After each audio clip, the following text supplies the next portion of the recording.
Good morning, YouTube family. Good morning, good afternoon, and good evening, wherever you might be. Welcome to Escape from Crazytown and to our live stream, Happy Crappy Hour, where we talk about what went well in our week and what didn't go well in our week, but we also learn a lesson. We do want to learn about when things don't go well in our week, how did we handle it, and what do we learn from that, but also things that went well so that we learn from those and keep doing those things.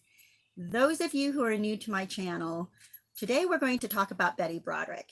And it may not seem to you that this has anything to do with narcissistic abuse, or maybe you don't know what that is, narcissism. I learned some years ago what narcissism was after I went through a lifetime of abuse. But now I realize what it is, and I can better understand what happened in my life. It makes sense now to me because you cannot treat a person who's narcissistic like a normal person. They just don't function in the same reality or with the same rules that we function in. So that's why today we're going to talk about Betty Broderick and Dan Broderick and Linda Broderick as well, because there's been a lot of debate back and forth about who the narcissist was. So if you stick with me and if you don't know what narcissistic abuse is, and you stick with me through this live stream, you're going to learn a lot. You're going to learn a lot about what narcissism really is. It's not just people who are, infatuated with their good looks, okay? It's beyond that. It does go into total crazy town. And that's why if you have a friend who talks about an ex to the point where you just can't even understand their obsession with their ex, this is why. This is what narcissistic relationships bring you to. It is so different than normal relationships. And you might be wondering, well, why can't they just let go of the ex, just forget about it, move on with their life, simple, easy peasy, right? But it really isn't, because there's so much mental gymnastics, mental games that they play with you that it makes you feel like you're going nuts. It just really does. Now, is that an excuse to retaliate and become an abuser yourself? No, I would say no. So in this case, let's find out what we can learn about the Betty Broderick case and what happened in there. Well, you guys, I'm going to start off with a little bit of background. So Betty and Dan were college sweethearts. What I understand is, from the beginning, he saw her, I think, at a football game, at one of their college football games. And he said to one of his friends, I'm going to marry that woman, right? I guess she was quite striking, beautiful looking woman. So he just decided that he was in love at first sight. So, of course, he approaches her, they date, they get, involved throughout college, they get married. They're married for 16 years and have 4 kids. And during that time, he was going through college, and there's some about this, some people will say, well, she helped put him through college. Well, here's the deal. Yes, she did contribute to paying for their home and their children. I'm not putting this down, by the way. By the way, I did the same thing. I also helped put my husband through college when we first started off in our marriage. And he went to grad school and I worked. He got some stipends from the college and such, but I worked to pay for the bills, and we had a child at the time too, early on in our marriage. So we already had one, and the taking care of the children, the running the errands, the taking care of the household, working. Even though I had a degree, I had to take a break from my degree and follow him to a different town where he got his graduate degree. So I had my job held my position, thank goodness. But while I was in the other town, I took a waitressing job, because that's what was available short term for me. And so, I understand what Betty Broderick did. I understand the sacrifices, if you will call it that. But at the time, I didn't consider it a sacrifice. It was something I was willing to do. It was something I wanted to do for my family, right? For my unit, my husband, my child, myself. It was something we do. You go along in life and you do what you need to do to pay the bills. It doesn't occur to you. Now, I do understand later on the cheating, the divorce, the ugliness of it, that I did not have to deal with. Okay, I get, but we're going to address all of that. We're going to address, how did Betty Broderick get to the point where she did? How did she get pushed to this point? Some people say push, some people say she always had this in her, I can't say one way or the other, but I want to tell you that your actions are always your responsibility. No matter what somebody else does to you, your actions are still your responsibility. Now, I understand there are moments where there's, moments of insanity. I get that. Crimes of passion, you're pushed to the edge suddenly and your body just reacts in a way. I get that. This is not that case, because it was 5 years of her reacting. Okay. So it's not a sudden one-time thing that just pushed her over the edge. She was continually over the edge. So anyway, you guys, so back in 1989, November of 1989, she sneaks into, this is after 16 years of marriage and 5 years of him having a relationship with Linda, and Betty watching this. Okay, Betty's watching the entire time that Linda and Dan are together, and then they get married. I think they were even together for, gosh, I'd say it was 5 years before they finally got married. So there was time during their marriage, of course, when he was cheating on Betty. So they must have been together longer than 5 years. And we're going to get to that as well, you guys, because what happens to a person when they're being cheated on, right? And it's not even on the table. It's not even in the open. It's, even if it is in the open, it's so degrading. It so damages your self-esteem. But when it's not even in the open and you know it's happening, you guys, this is where I want to talk about gaslighting. During the time that Betty knew, she just knew, she had the intuition, right? She has a sense that Dan is cheating on her, probably because he's not coming home, probably because he's taking extra trips, probably because he's not interested in being physical with her. People know this when they're being cheated on, right? You see your partner changing their habits, changing their mood when they're with you and when they're away from you. You see it. So you have a sense that something is going on, and you just want them to tell you what's going on, because you're living inside of this relationship by yourself while your partner is off in another relationship and refusing to let you into their life anymore, right? They don't go into your life. You're not even really sharing life anymore together, but you're still together. It drives you crazy. But the worst thing that they can do, and this is what all cheaters do, whether they're narcissistic or not, is they'll lie, right? They're going to lie to you about the affair. So he does. He tells her she's going crazy, she's nuts, she's paranoid. How can she think that he's having an affair? So this is what people who are cheating will do. They'll turn the tables and attack you for catching them, essentially, right? They're not ready to come clean. So they're going to turn the tables and make you feel like you're going nuts, make you feel like you're going crazy. Now, that happens even in relationships where neither of the parties are narcissists. But in a case with narcissism, narcissists have perfected the art of gaslighting. They will go up and beyond just telling you on one instance that, what you see is not really what you see. It's like a continual game with them, because they're continually cheating and lying and covering up. So your whole relationship, your whole life with them starts to become this weird, bizarre existence. I don't even want to call it a reality, because it's not real. They create this crazy town where everything that you see or everything that you are feeling about, your instincts are telling you, they're telling you to ignore that. They're telling you, you know what? When I heard this recently from I think it was a psychologist who said, she used this example. Say he gives you not a compliment, right? He tells you, you know what? Yeah, that dress makes you look kind of fat.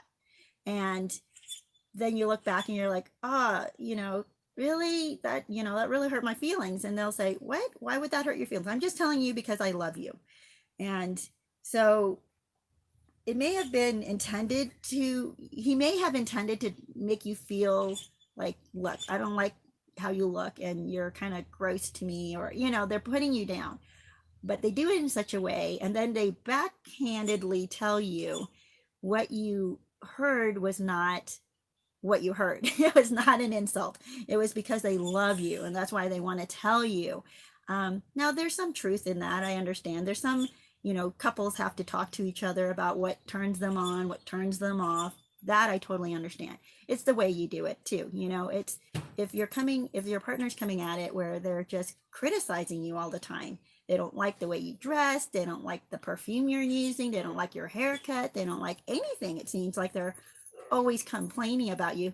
And then at the same time, they tell you they're doing this because they love you. Like, what? If you love me so much, why are you always complaining about everything that I do? Like, nothing is ever good enough for them, right?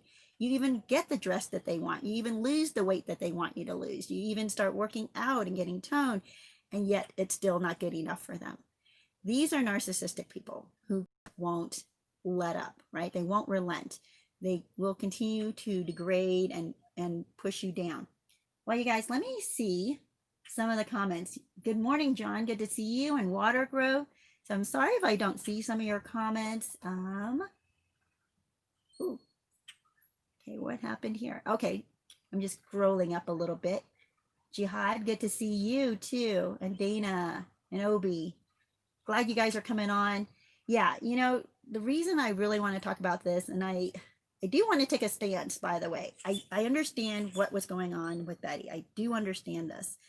But my stance will always be, you do not get to take somebody else's life because they make you miserable. Okay? You get out of there. You escape from Crazytown and you lead your own life.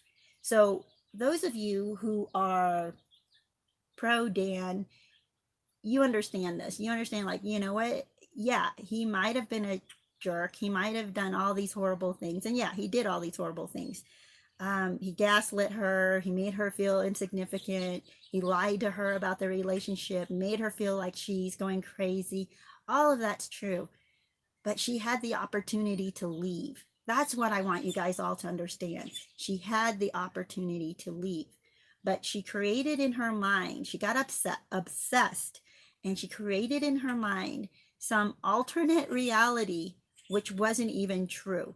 Like, she thought, she felt, Betty that is, that she had no money, no kids, no husband. Now, she's right on one of those counts. She had no husband, right? They were divorced. But she still had her kids. If she had been healthy minded, had she worked on becoming stronger emotionally and in her identity, she would have still had her kids wanting to spend time with her.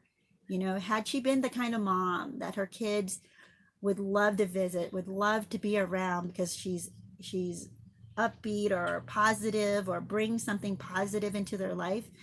But my guess is every time they visited with her, she was obsessed over Dan and Linda and was just toxic. And, even if Betty was not the narcissist, being around a toxic person is difficult. And when you're a child and you have to be around a toxic parent, you just don't want to be there. You don't want to have anything to do with that parent. You want to try to get away, even though you might love that parent.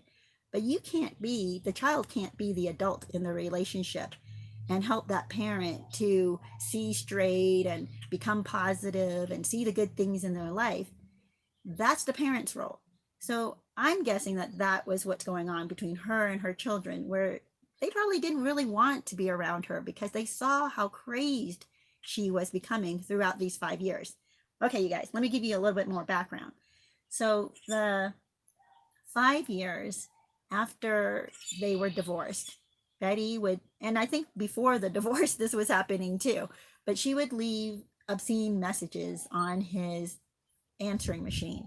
She would, and the kids and he and Linda could all hear it, whoever comes home. And this is back in the day, you guys, when there were answering machines where it was just this thing that's set on your counter, your kitchen counter most likely, and you would come home and you see the red button blinking, and you see, oh, I've got a message. So you push the play button, and it plays all your messages. Not like today where we each have our individual phones, and whatever message you get on your phone, other people aren't, other people in your family are not going to hear it.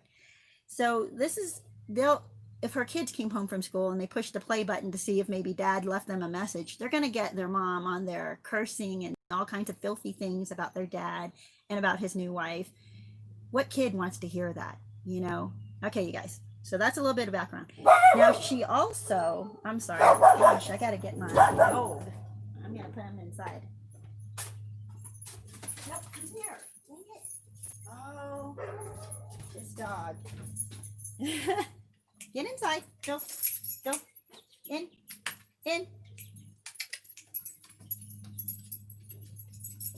Yep, go. Or we're going to hear that all day or all morning.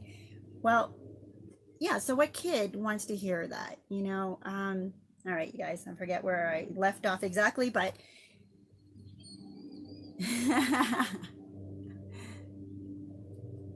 I'm just reading some of the comments. Sorry, you guys, it's kind of funny. Yeah.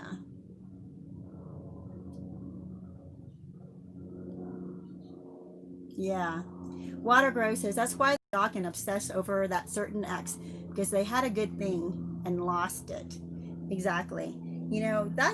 That's what happens inside of narcissistic relationships. Now, normal relationships, you can have a good thing, but you know what? It does take two. It takes two people. You kind of wind down the relationship, and you both realize, this just isn't working. This is getting worse and worse. We're not getting along, and you may not separate amicably, but you separate and you realize it was a toxic situation for both of you, and you find the help you need to move on. You have friends or family or therapists, to help you get through and move on with your life.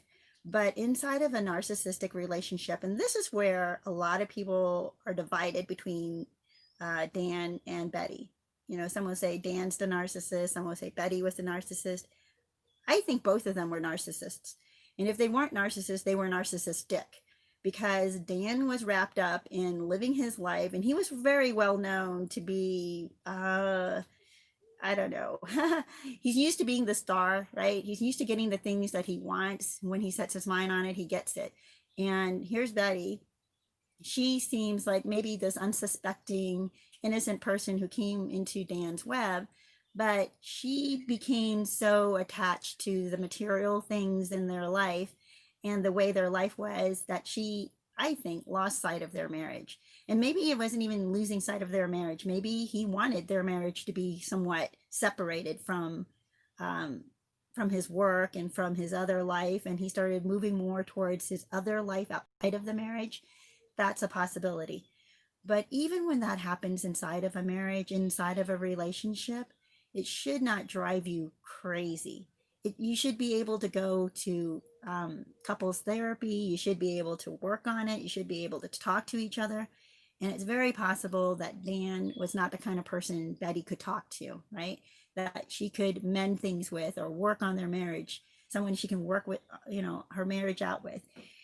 It might have been like that. But at the same time, you have to realize she agreed to it because the benefits of the money was great, right? It was really good for her.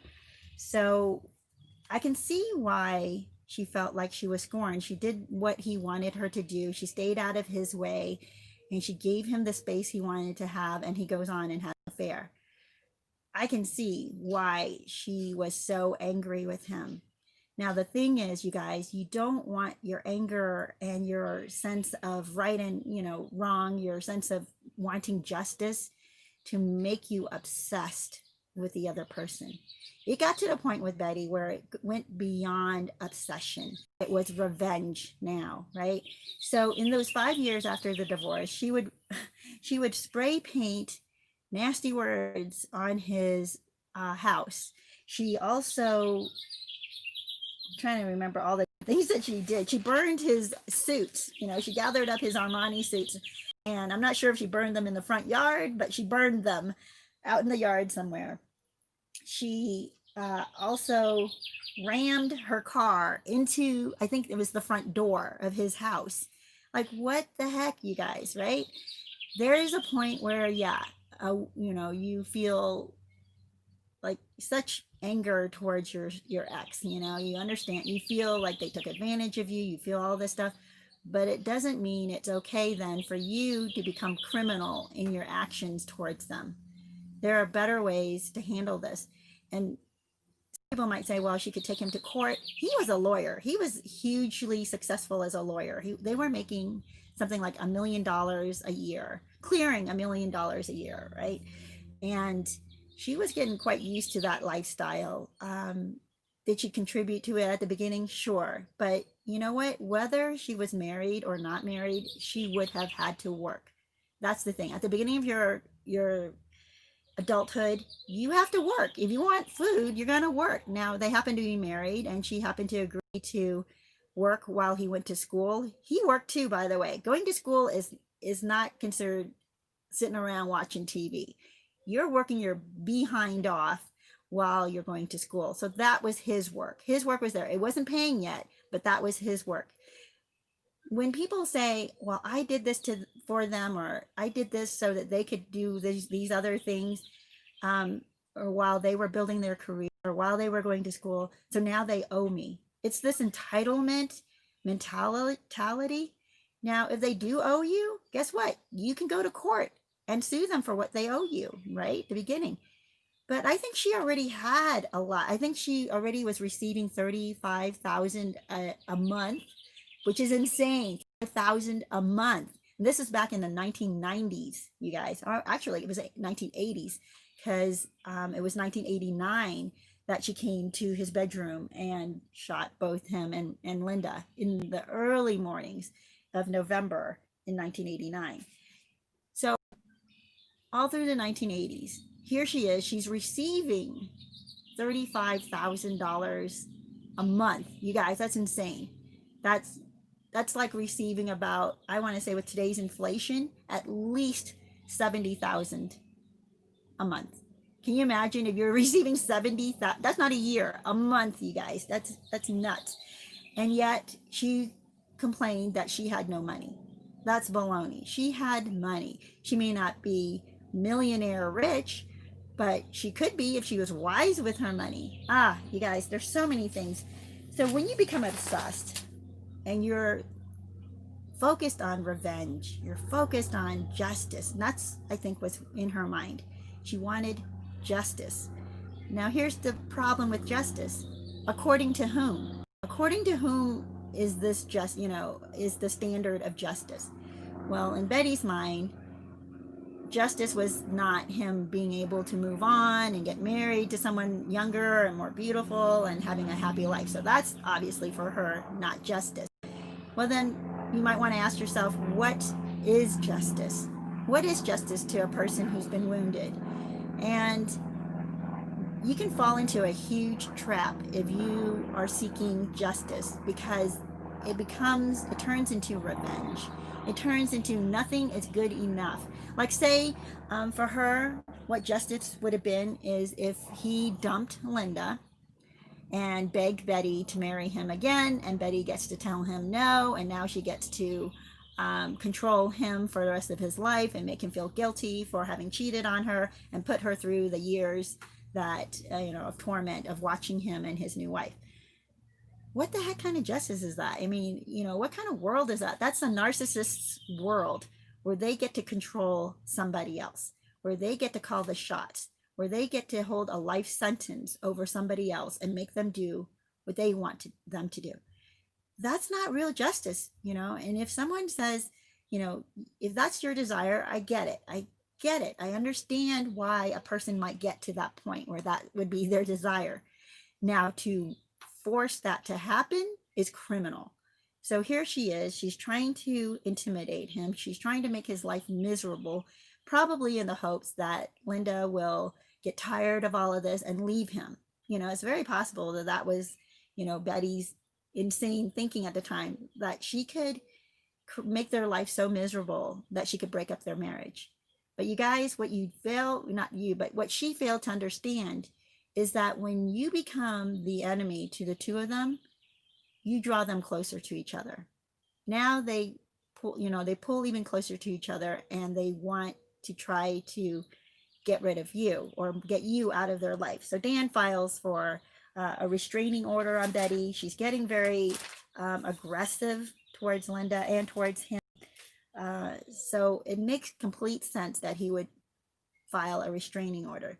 To Betty's surprise, she doesn't understand why he would file a restraining order, because she's thinking, I'm not dangerous to you.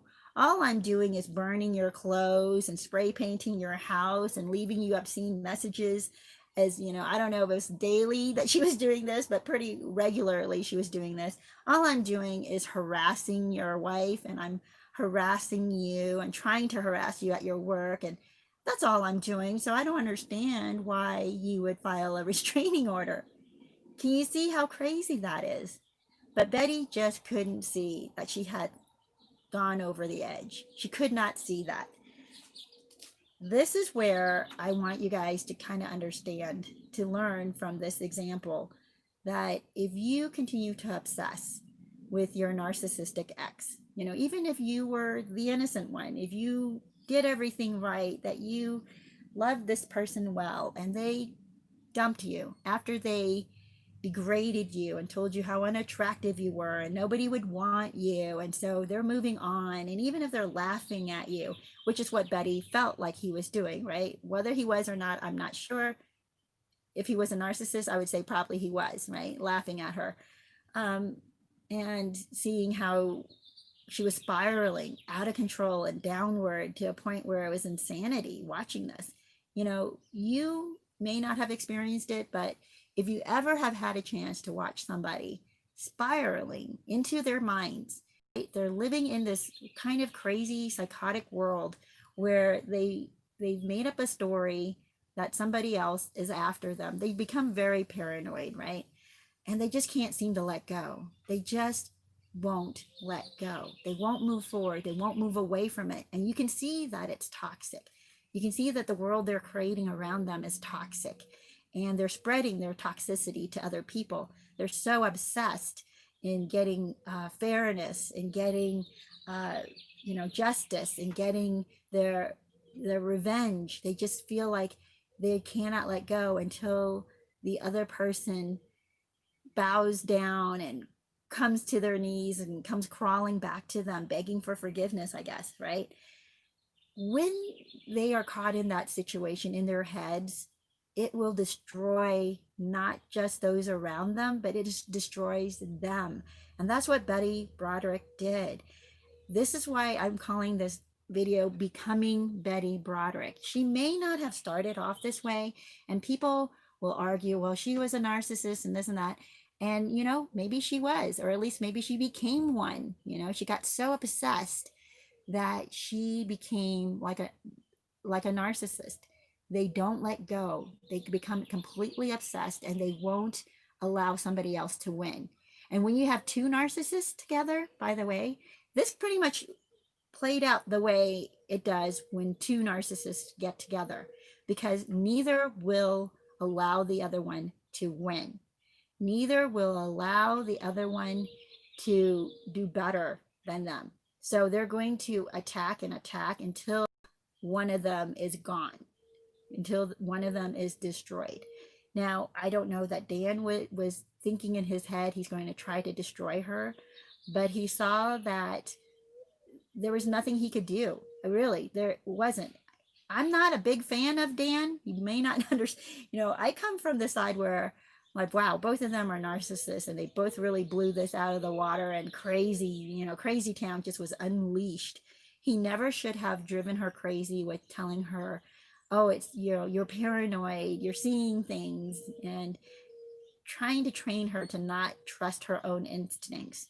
That totally makes somebody's world just crumble, because when you can't trust your own instincts, when what you see right in front of you, someone you love and trust is telling you, oh, that's not what you're really seeing, it makes you question your core. It makes you question who you are as a person, even, because you're trying to figure out, well, how am I seeing this? And yet I can't trust what I'm seeing. I can't trust myself, my own instincts.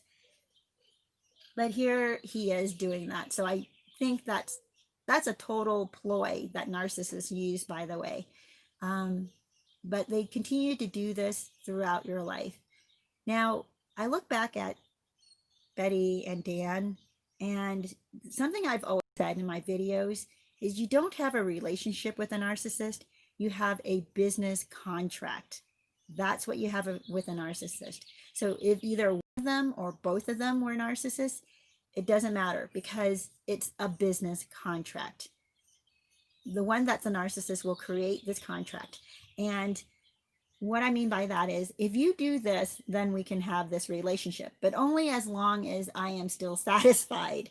Then when I'm no longer satisfied, then the contract is over.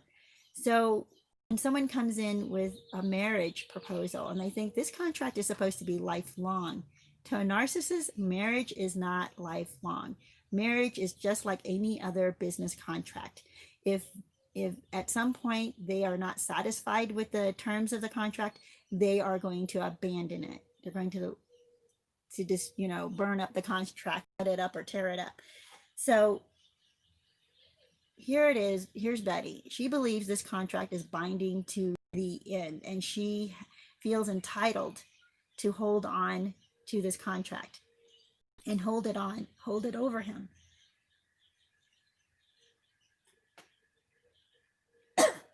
Excuse me. Have to have some of my coffee.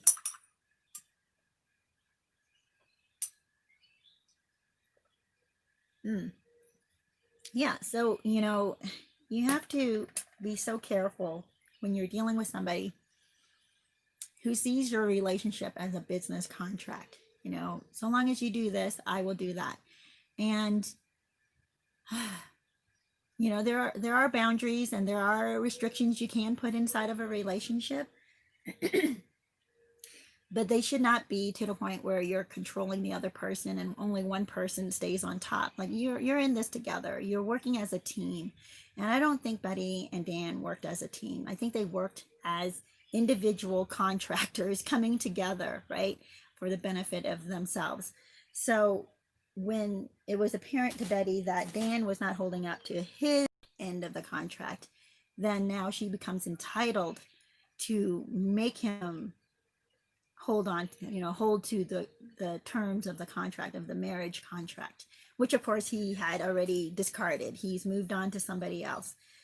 When you've been manipulated by a narcissist, or when you've been living in their crazy town where they force you to live within their rules and their boundaries. Boundaries are good, by the way, but they create these bizarre rules where you never win. They always win, right? You don't get to go and do what you want to do. You have to go and do what they want to do all the time. You have to concede to them at all times.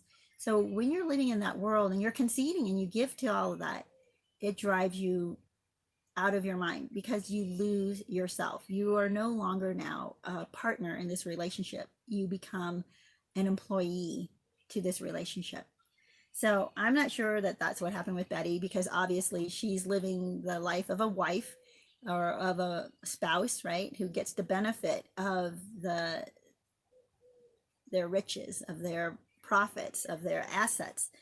She's totally a partner in that until she no longer is. Now that she no longer is, she still feels like she's entitled to it. I do understand that thinking, that feeling like, we created this together, so we should be splitting it. Now, that's a case where, sadly enough, in their situation, I don't know that Betty could have won. I don't know that she could have won legally, because he was a legal eagle. He had become somewhat of a superstar in the legal community. He was very influential, very powerful, and had a lot of friends in the legal world. So it's possible that she would not have won if she came against him legally. But here's the thing, even if she couldn't win legally, she still could have moved on with her life. There still could have been life for her after Dan. She just couldn't let that go. And I don't want any of my viewers or people out there who are going through this feel like they have no choice. For some reason, Betty felt like she had no choice. She took the choices away from her, from herself. She actually was in another relationship. I saw a picture of him, this other guy. He was attractive. I don't know. I mean, I don't think he was super rich or anything, but she could have had a relationship with another person. She could have moved on and had another marriage. She could have still had a relationship with her children, and she still had $35,000 a year. Come on, you guys, right? From her ex-husband. So I'm sorry, not a year, $35,000 a month. I'm sorry, let me go back again. $35,000 a month. So what is that? 350,000 plus another 70,000, $420,000 a year. Back in the 90s, you guys, back in the 80s and 90s, $420,000 a year was not enough for her. Can you imagine how insane that is? That she felt like she had no money. What she really wanted was revenge. And that's where we have to stop ourselves. If we get to that point where we feel like we want to take revenge on our ex, you guys, it is an ugly and very toxic and very, I don't know how to say, dangerous road to be on, because it would be you'll get to the point where no revenge is good enough. No revenge is good enough until you end it all. And even now, I don't think she feels avenged. I don't think that she feels like, okay, now I feel good about all my, where this has ended up. It's not, nobody wins. Nobody wins. She ends up in jail. And you guys, here's the deal. The reason she's even still in jail, she's been able to be paroled, I believe, since 10 years ago. Maybe even more than 10 years ago. She was able to get parole, but at her first parole meeting, she showed no remorse. She showed what she did was, she was entitled to do it because of what he did. And because they saw that, they felt that she's not ready to re-enter society. And I know people are torn on this point because they think, no, she should be able to enter society. But think about this. If someone's mindset is, I can exact revenge on you to the point of taking your life because you made me feel miserable. And in my head, I built this up to the point where I felt I had no other choice, then it's okay for me to behave criminally. If someone's thinking that way, how would they enter society again? And what if somebody else crosses them? What if somebody else makes them feel miserable, right? Are they going to exact the same revenge on them and think like, well, I was entitled to this before, I'm entitled to it now? This is why the parole board would not allow her. And then she had her last parole hearing in 2017, and again, failed that. Now, people are saying she's had shown no signs of remorse. I'm not quite sure to what degree they're looking for remorse, because I have heard her say in an interview, and maybe she didn't say it at the parole meeting, and that might have been her problem there, but she has said in an interview since then that she understood that what she did was wrong and that she should not have shot them. She did say that. So maybe in her next parole meeting or hearing, she'll be released. But it's taken her 30 years, you guys. 30 years now we're looking at since she committed the crime for her to finally see that, oh, you know what I did was wrong. It wasn't, I didn't have the I wasn't entitled to take their life. That's not for me to decide. Don't ever let yourself get to that point. Don't ever let yourself get to the point where you want to destroy somebody else. If that is happening, you have got to stop watching them. That's the other issue that that's the other issue I have with Betty, actually, because she could have stopped this if she would have stopped watching them. And this is why no contact is so important when you come out of an abusive relationship, a toxic relationship, a narcissistic relationship. When you come out of that, you cannot keep watching your ex, because what you might see is them moving on happily, right? You might even see them succeeding financially now that they're away from you. You might see them buying the house of your dreams or going on the vacation of your dreams. You might see them, with somebody else who's much more attractive than you or more desirable than you. And you think, that's supposed to be my life. And this jealousy will take over. This jealousy and this sense of injustice will come over you and obscure your vision, your ability to see straight. I think that's what happened with Betty. She would not stop watching them. Had she focused on her new relationship with this new guy, had she focused on the relationship she had with her kids, right? Instead of, maybe she was more focused on the socialite life that she had, and she was missing that. And that's why I think a lot of people would say that Betty is the narcissist, because she did have a lot going for her. She had a lot of good things in her life. She had 4 kids who loved her. She had enough money to live extremely well and happily, whether or not she married somebody else who had money. It didn't even matter. She could have moved on with her life, but she focused on Dan and Linda, and she just grew insane watching them. That's why I have told my viewers so many times, do not watch your ex. First of all, you're not going to see them expose what's wrong in their life. They're not going to show the world, look, my life is falling apart and I'm miserable now. You're not going to see that, because they're going to show only the highlights, the good things. But here's the other deal. You might see them actually doing well, right? You might actually see them moving on and appearing to be doing even better than when they were with you. Now, how's that going to help you heal? It's not. It just isn't going to help you heal. It's only going to make that knife in your back feel like it's going in deeper and deeper every time you see them happy, every time you see them moving on and succeeding. Every time you hear good news about what's going on in their life, it's going to feel like that dagger is going deeper and deeper into your back. So don't look. That's how you heal. No contact is essential to healing from a narcissistic relationship. Had Betty done that, can you imagine? She would not have spent the last 30 years of her life in jail. Yeah, Dan and Linda probably, here's the other side of the story, you guys, with narcissist. Now, I'm assuming that Dan probably also was a narcissist, because it's very hard for someone to do as well as he did, as far as, I'm not saying successful people are all narcissists. That's not true. Or even rich people are all narcissists. That's not true. But in his case, for him to get where he did, and for him to use people along the way, it's not good, right? It just isn't good. He was infatuated with Linda, and Linda thought that was, the best thing in her life ever. This super rich guy who's decided to fall in love with her and take care of her and introduce her to a world and a life that she's, not familiar with, which is like a dream. Yeah, to Linda, it's like, this is the fantasy world for her. So for them to go on and live their life, and Betty watching that, I can see how that would drive Betty crazy. But Betty had a choice. She had a choice to watch this. She had a choice to listen to any of that. She could have just ignored that.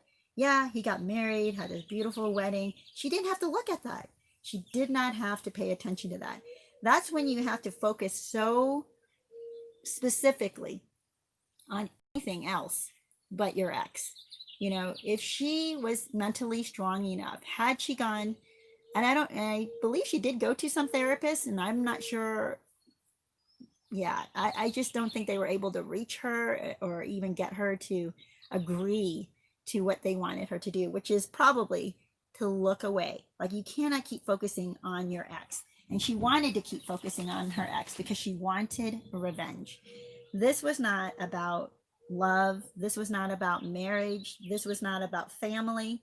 This was about revenge for Betty. And she was not going to let it go. You guys, have you ever heard of people who will tell you, I just want someone to understand what I went through. I just want someone to understand pain and why I chose to do what I did. That has been Betty's song for 30 years, or up to 30 years, you know. She wanted, and you will hear it over and over again in interviews with her, that she will try to get the audience to understand the pain that she went through, the betrayal, the, you know, and yes, all of that is true. All, you know, she was betrayed. There was pain. She was treated very badly at the end there, where he discarded her. And it's just painful when somebody you've been with for 16 years says, I'm done, right? And they walk out on you as if you had no impact in their life. That is super painful. I get it. And I think Betty did get some of that. She did get understanding. People did understand this with her. And people still understand this, right? That's why in the comments you'll see people defending her. So here's my question. So even though people are understanding, they commiserate, they sympathize, they even empathize with her, they get it, they've been there, they've been betrayed, they've been discarded. A lot of us have been on this channel, right? And this is why we're here. If you've been through a narcissistic relationship, you have gone through all of that. You've gone through the gaslighting, the crazy making.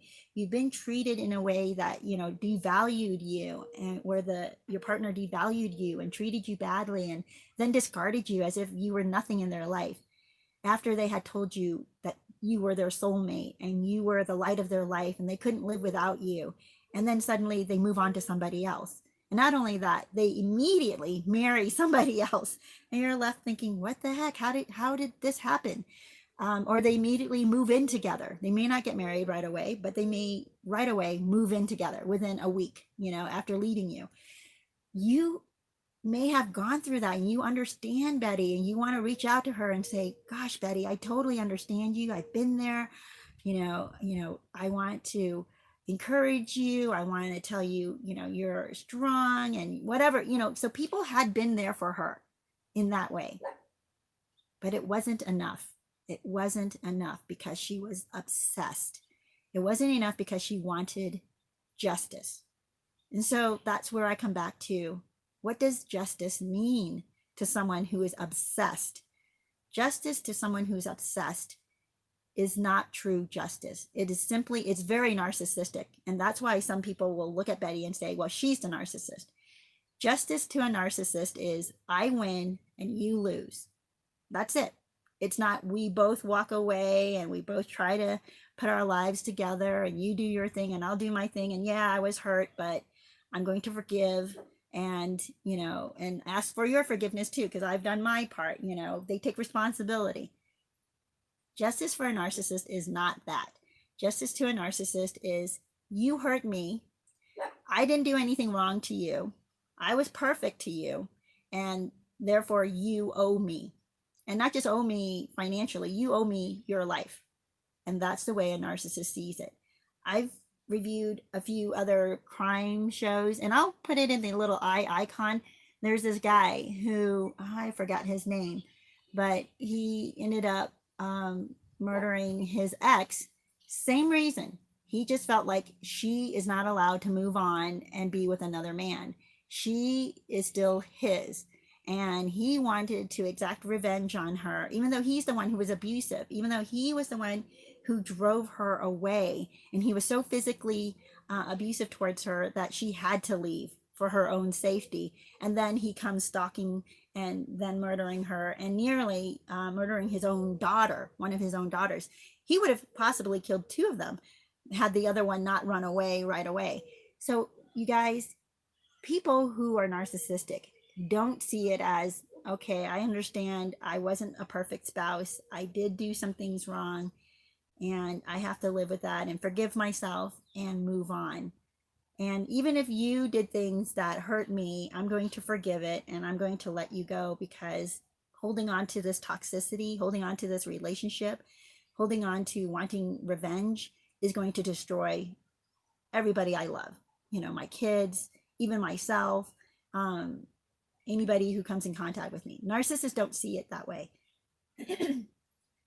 And that's where Betty's obsession developed into this narcissistic behavior where she just would not let go.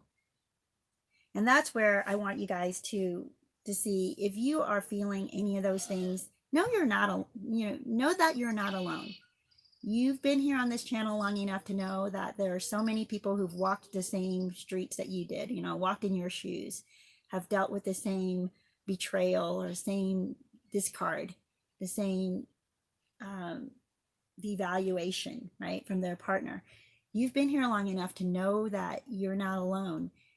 Betty, for some reason, just could not get past that. It wasn't good enough for her to know that other people have been through the same things that she has. It doesn't matter to a narcissist that other people have suffered the same way they have suffered, because to them, their suffering is far worse. Even if it's the exact same situation, somehow their suffering is far worse than anybody else. And that's where that self-centered, absorption gets into total crazy town. And you cannot reach a narcissist. You cannot get past that with a narcissist. You have to agree with them like, oh, yeah, what you went through is far worse than anybody else in the world. Now, Dan did not physically abuse her. There are people out there who'd been physically abused and discarded and betrayed, and everything that happened to Betty, and their children turned against them, right? There are people who've had that happen to them, and yet they didn't become this narcissistic, self-centered, crazed person who believed they were entitled to take the life of their spouse or their ex-spouse. So that's where I stand with this, you guys. Yeah, I understand where Betty came from. I understand how she felt, betrayed. I understand where she felt that like he took advantage of her, or that he hurt her so badly. What I don't understand, or I do understand, but I don't agree with, is that she felt that what happened to her was so much worse than what happens to anybody else. She was so myopic in her vision about her life that she could not let it go. She would not let it go. So you guys, let me catch up on some of your comments here and see. Oh, and I've missed a lot.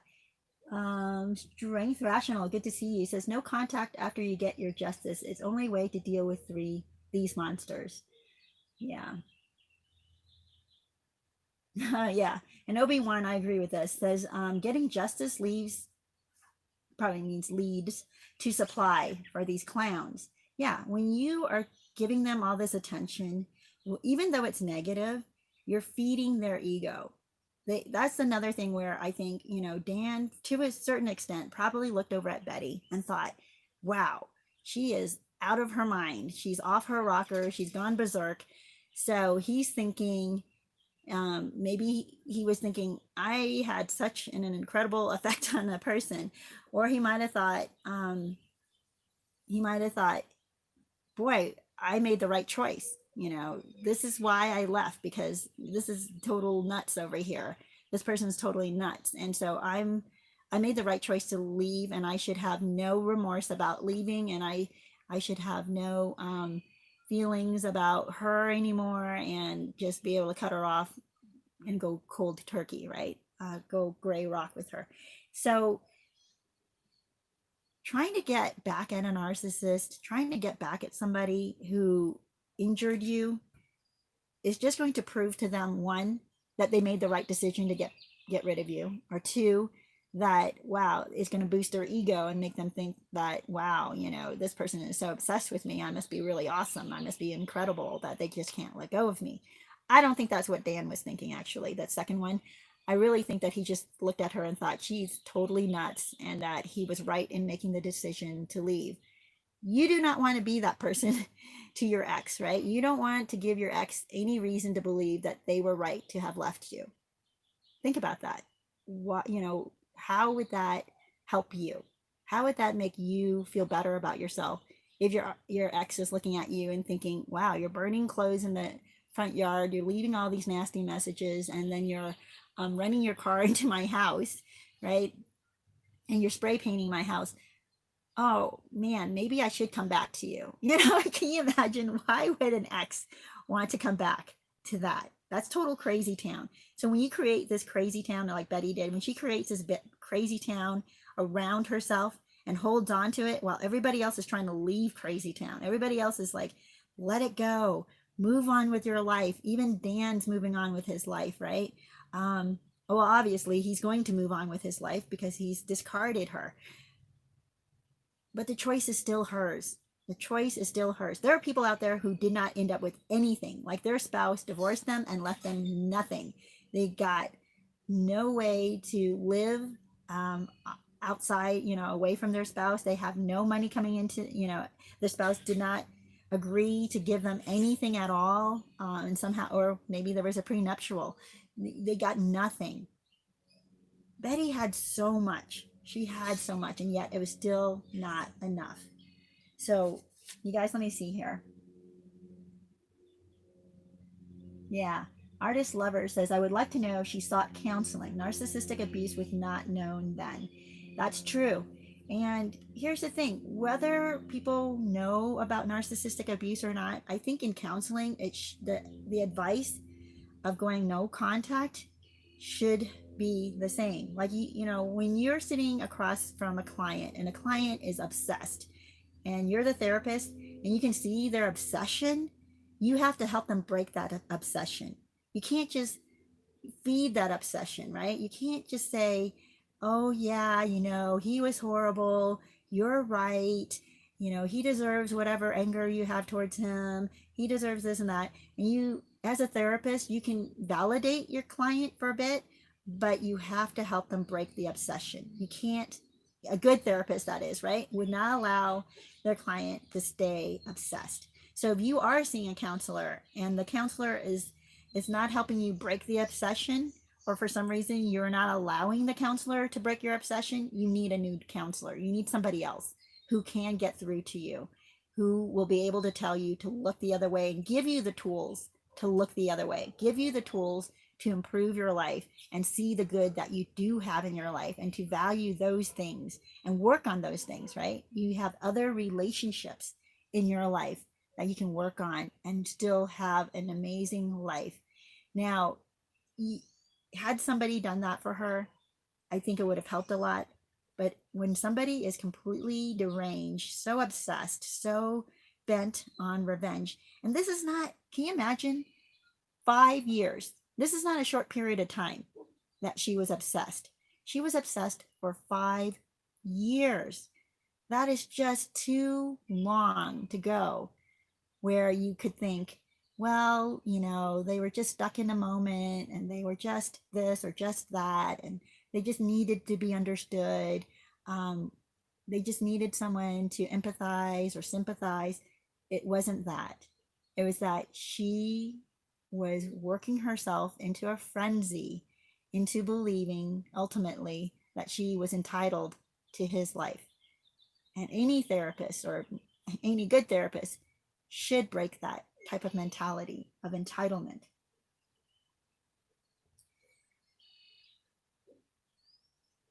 Oh, wow. Artist Lover says that his ex, or her ex, I don't know, went to jail and my son called me screaming at me. Oh, is it because they went to jail for what they did to you? Yes. Okay. Artist Lover says, I was assaulted by my ex. My son supported him. Yeah, that's the thing. You got to be, and I don't think that was the case for Betty, So here you are, Artist Lover. You got it worse than she did, where your child is supporting the abuse that your ex, right, had committed on you. I don't think her children were doing that. Her children just saw how toxic she was. But she probably would look at someone like you and not be able to see that, yeah, you actually did have it worse off than she did, because she thinks that what happened to her is beyond what happens to anybody else, which is crazy. It is totally crazy. And sadly, for you, Artist Lover, the narcissist does turn their children towards them because they're good to their children. They lie to their children. They're able to brainwash their children, your children, right, into thinking that you're the terrible one. And that is incredibly damaging. I'm not sure that Dan did that. I don't think that Dan spoke like that to their children. I think from what the interview showed, her children still loved her. I mean, despite witnessing the stuff that she was doing, they still loved her, but they wanted her to stop. They wanted her to stop being so toxic. Yeah. Strength Rational, good to see you, says no contact after. Yeah, all right, I read that. Sorry. No justice after you get your justice. Let me go back because I know I've missed a lot of comments here.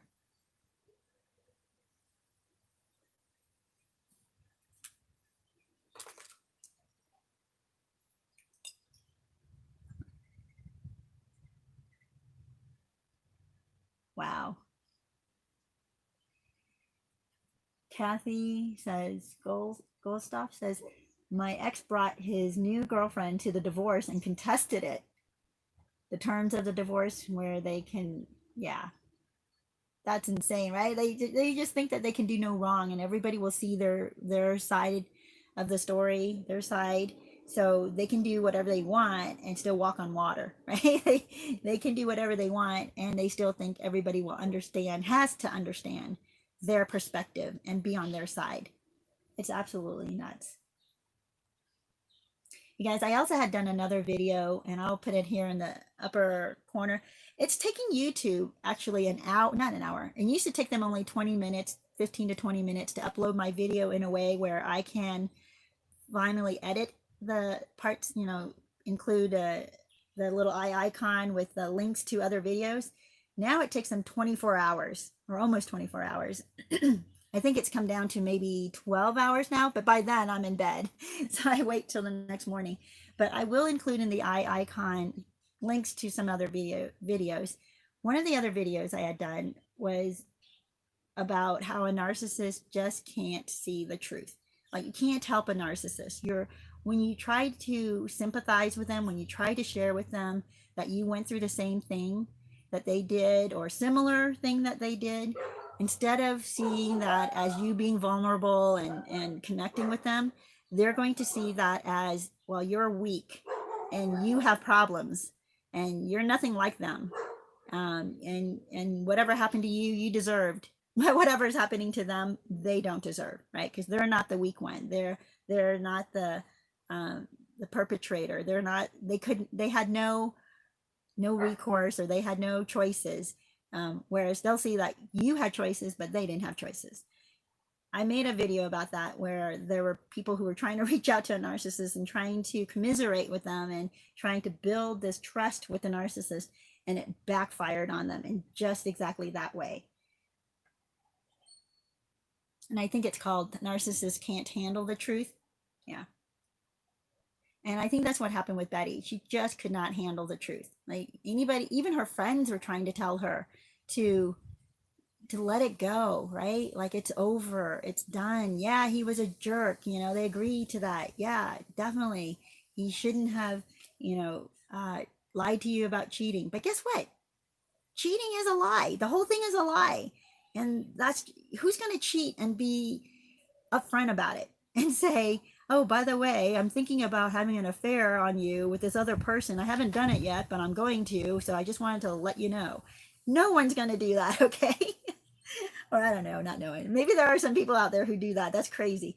But that's why the marriage ends, all right? That's why when trust is broken, when there's betrayal, that's why the marriage ends. It's happened time and again to at least half the marriages, right, out there, where they end. They just end. And it's okay, you guys. Back here we are. There's another thing to understand about Betty, though, that I can give her some credit for. Back in the 80s, it was still very, what is the word? I forget how you put this, but it's not well received if you're divorced, right? If you're in the 80s, you say you're divorced, people are looking at you and maybe judging you, and maybe you just feel the judgment, and people may not even be judging you. I don't remember judging people because they were divorced, but people felt very insecure about that, walking around with that title, that label. And so I think she also could not stand being called a divorced woman, right? She couldn't stand that. Maybe because here's the deal, maybe she judged other people who were divorced, and now she is one herself. A lot of times we can learn from that, but self-absorbed people don't learn from their mistakes. You know, you might judge somebody else for doing something you can't understand until you're in their situation, and then you have to do the same thing. Wow, that's very humbling, right? To most people, that would be humbling, and that would make you feel like, wow, now I understand the other person. Now I understand the bad choices they made, and you humble yourself to get that and not judge them anymore. For instance, being divorced. You know, you might say, back then in the 80s, I think a lot of people thought, well, why are you divorced? Why didn't you work on it? You must have done something wrong. If that was your stance, and then now you find that you're divorced, you can have sympathy, right? You can have a better understanding of, wow, this is why people got divorced, because it was not even in your control. It's up to your partner. It's, you know, marriage is a two-way street. It's got to be two people working at it. Can't be just one person working at it. And if one person walks away, you can't force that person to come back. I mean, they can come back. You can make it so that they want to come back, but they have the ultimate choice to come back or not. You can't force them to come back. And once you realize that, it should be humbling. It should make you feel like, wow, now I understand why some people get divorced. I get it. It's not always that, you know, the other person's fault. It's not always the victim's fault, that the divorce, that is, right? And she could have come out of this a much better person, better understanding of others, less critical, less haughty or, you know, arrogant about her life. And I think that's another thing for her, is she got knocked down quite a long or high perch. She got knocked down from quite a tall pedestal, where she was this socialite, you know, and she, you know, as a couple, they're making a lot of money. So she must have felt like, oh, you know, all you have to do is this, this, and this, and therefore you'll be successful. Not understanding that some people do all the right things and they're not successful, even though they tried very hard. It's not because of their character or that they're a bad person. It's just maybe doors didn't open for them. They weren't in the right place at the right time. They didn't know the right people. That's another thing, you know, that could knock somebody down once they realize, wow, now I'm down where you are, where I'm not this socialite anymore. I'm not the talk of the town, in a good way. She did become the talk of the town, but in a very negative way. You're not someone that everybody looks up to anymore, right? Or wants to become like anymore. Now she's this divorced person who's angry and bitter, and she just couldn't see that she still could have been a great example of a strong woman who is kind and generous and loving and intelligent and done so much good with her life. She could have done that and still been revered or respected, not revered, respected in the community. She could have been, but she chose this road of obsession.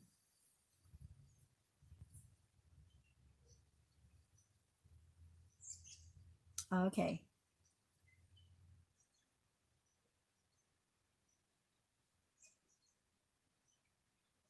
I don't quite understand where you're going with that, Opie. Says everyone told me mine was drama before this disorder. But in my mind, you people don't understand. She's a good person with a heart of gold. Oh, so you were kind of deceived into thinking that your narcissistic ex was a good person, even though people were trying to warn you. That's possible. And I'm thinking it's possible that some people were trying to warn Linda and she wouldn't listen to it. So, you guys, here's another thing that Betty hadn't considered. If she had just left Dan and Linda alone, knowing how Dan is, things would have unraveled. It just does with narcissists. It does with self-centered, self-obsessed people. The person that they are infatuated with will at some point lose the infatuation, right? They're going to not be infatuated with them anymore. They're going to start seeing all their flaws and start nitpicking and start degrading them. That might very well have been in Linda's future. We never will know. But Betty should have just let it be and let it play out the way it would play out. Of all the narcissists that I know, it just never works out for them. It just doesn't.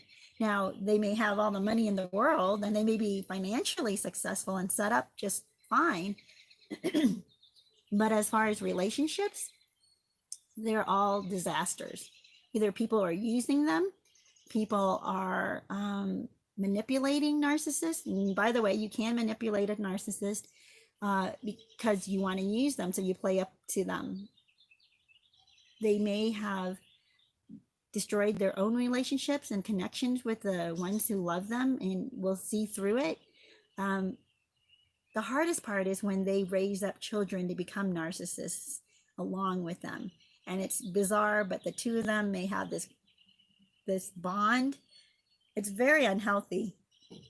But from afar, it might look like, wow, they have this child who loves them so much. And even as an adult, they're close. But they're not really close. They're just they're cohorts in a very sick and unhealthy life.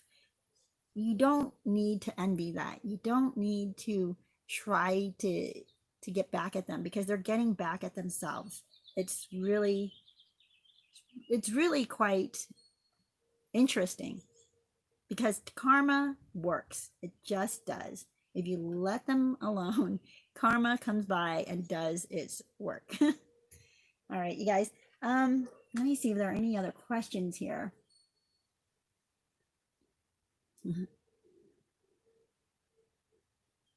Yeah, Kathy says he was not worth it. He probably would have traded the new wife in for another. And I'm thinking the exact same thing. It might have been a while, she may serve his purposes for a while, but eventually she may have turned into another Betty, where she gets used to this lifestyle, starts taking it for granted, and then he finds somebody else who's even younger. Once she gets into her 30s and 40s, maybe he'll find another 20-year-old. And this is what I have seen with narcissists. If they are able to, they will keep finding younger and younger people. It's just bizarre. It's just bizarre. Yeah. Yeah. Kathy says watching his new wife taking Betty's place in society was too much for Betty. She relished her motherhood and being married to a high power attorney. Yeah, she did. And now she doesn't have that identity anymore. That's another thing why some people might feel that Betty was the narcissist, because she identified with the material stuff, right? That became her identity. And that's why she couldn't let go. And that does become an obsession.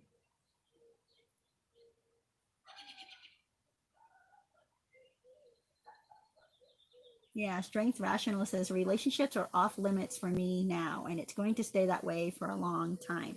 I applaud you for that, Strength Rational, because so many people would jump from relationship to relationship to find their self-worth. And that's not where you're going to find your self-worth. Betty also shouldn't have jumped into another relationship, really, because she didn't find her self-worth in that anyway, right? She was still so obsessed with Dan and Linda that her new relationship really, she was probably the user in it. Why didn't she pour into that relationship? Why didn't she appreciate the guy in that relationship? And he probably saw her obsessed side, and thought that she was going wacky. I wish that they would interview him to hear his side of the story. Sadly, though, today's culture attacks so many people, even if, they come out and they just want to give you the information. Oh my gosh, they get attacked. Their character gets destroyed. They get criticized. They get judged. So I totally understand why her boyfriend at the time would not, even today, want to come out and explain what it is that he saw, because people will take sides and make up stories and that fit some narrative and, just go crazy in the comments. I hope that you guys don't do that. Just remember there's two sides to every story, and to have grace, but be wise in your own life. Be wise. You don't always have to take sides out there in every media, every story that's presented to you. You don't have to take sides. Just pay attention, take in the information, and see how you might apply it to your life. or protect yourself from it in your life. You don't have to judge everybody that's out there. But nowadays, it's harder and harder for the truth to come out, even from well intentioned people, because they will come out and try to explain the truth, and suddenly now they're going to be attacked, in ways they never even imagined, and even in from perspectives they never even considered. Like, how can someone misunderstand this and then now try to destroy me because they think I'm some horrible evil person. It happens out there. I just don't. Yeah. And I hope that I don't think any of you guys do this, but I hope that when you do see that, just, oh my gosh, report it or ignore it, or if you can, get it removed from the content that you're watching. I think you can report comments that are that hostile and negative and immature. You can report that, at least on YouTube you can.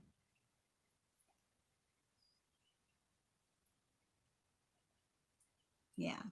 Well, you guys, our hour is up, and I wanted to ask you, I'm going to go back and see if there are some other questions,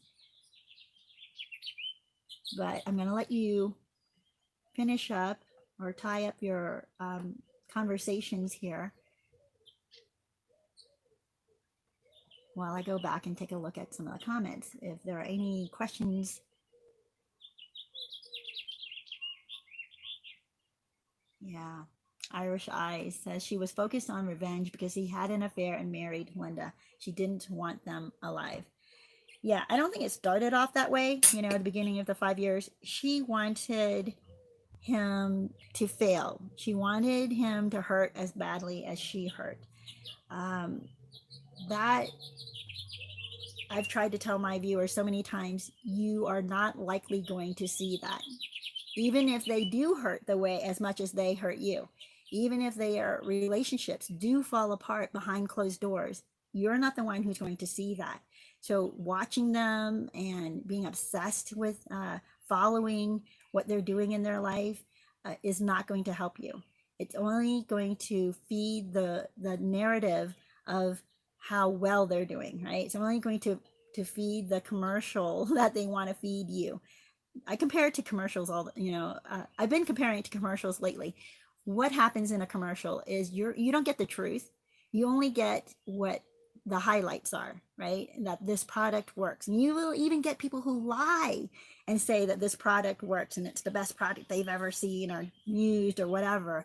And then you get it and you try it and you're like, it doesn't work. It doesn't do what it says it does, or it kind of does a little bit, but it's not the best product out there. And you're surprised, right? You're like, well, I thought that they would be telling the truth if it's on a commercial. Same thing with watching a narcissist in their life. You're watching a commercial. They're not going to tell you the truth about what's really happening in their life. They're just not.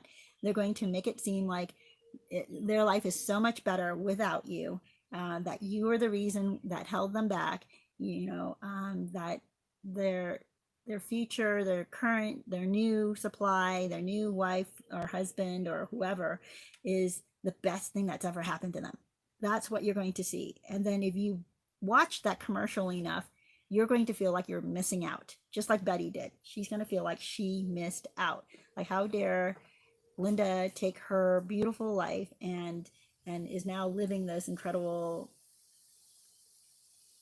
way that Betty used to live.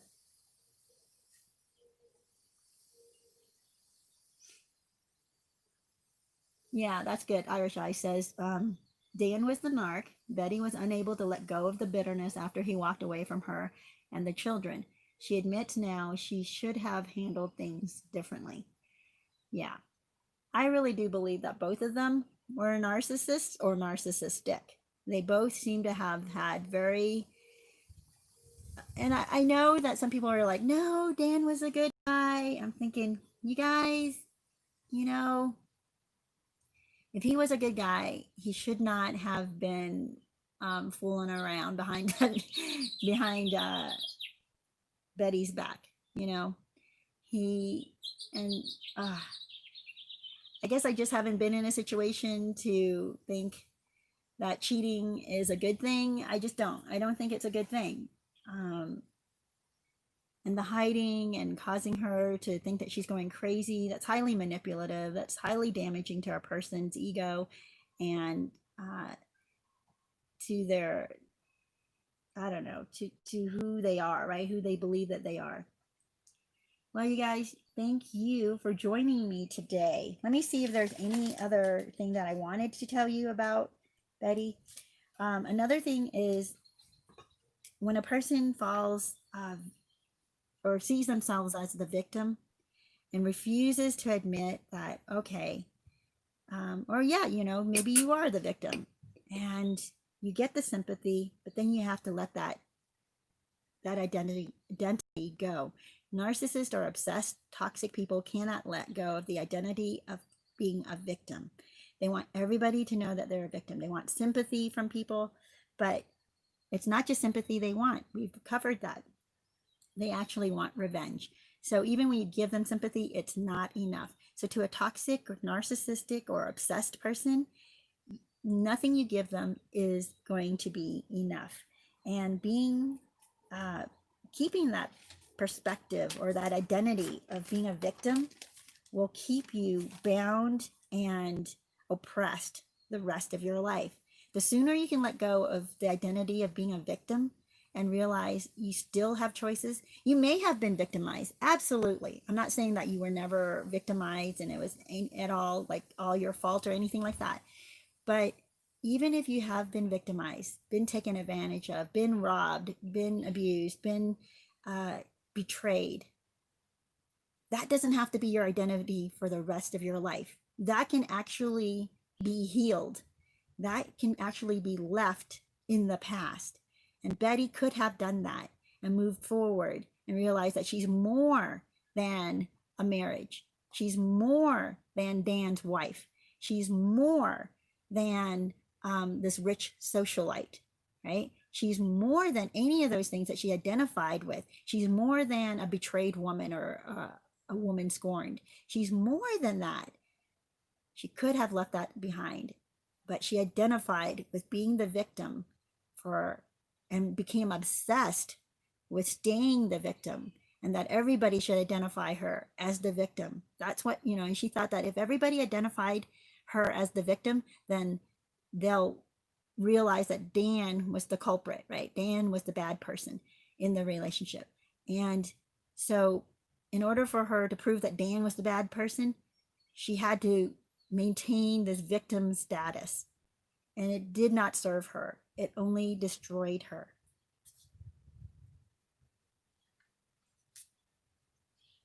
Yeah. I'm trying to see if there was something else that I wanted to tell you about this, but I think that is, oh, one other interesting thing about her. This is why people are so torn, you guys. It's not just you and I. It's not just, you know, people who are misinformed or whatever. People actually are very torn in this story. The first trial, even with all the evidence of her coming into the house, bringing a gun, it was obviously, well, no, actually, I guess maybe the question was, is it premeditated? Because she said that she came into the house to shoot herself in front of Dan and Linda, right? But she ended up shooting them instead. So I guess that's where people are like, well, maybe it wasn't premeditated. But the first trial ended in a mistrial. She was charged with 2 counts of first-degree murder, and it ended in a mistrial. It could not be decided. You know, I don't know if there was a jury. I'm pretty sure there was a jury and not just a judge deciding this, but yeah, because the judge had to declare it a mistrial. I think the jury just could not agree. They could not agree, even with all the evidence that you and I don't get to see. They got to see, and they could not agree. It was the second trial where she then was convicted, but on 2 counts of second-degree murder, not first degree. First degree is that you planned it, and second degree, I think, is not planned. So they couldn't even agree that she planned this, even though she came to the house with a gun, you know, and some people might think, oh, she absolutely planned it. People are going to be torn on this. So don't be offended if someone doesn't agree with your take on it, right? I'm not going to be offended. That's just your opinion. It's just my opinion. And by the way, again, I want to encourage you guys to not get critical of each other for our opinions, not get ugly about it in the comments. Let's stay above all of that. So I hope that, looking at this, and as the story comes out again, I'm so surprised, by the way, how much people are interested in this story. Because when I first did this story, it just happened to be one of the crime things I was observing and watching to see if I can find examples of narcissistic behavior. And that's why I used it. Sometimes I'll watch crime shows and I see narcissistic behavior come out and I say, wow, that's a great example of triangulation, or a great example of their rage, or a great example of their belief that, their self-centeredness. And I'll use those examples.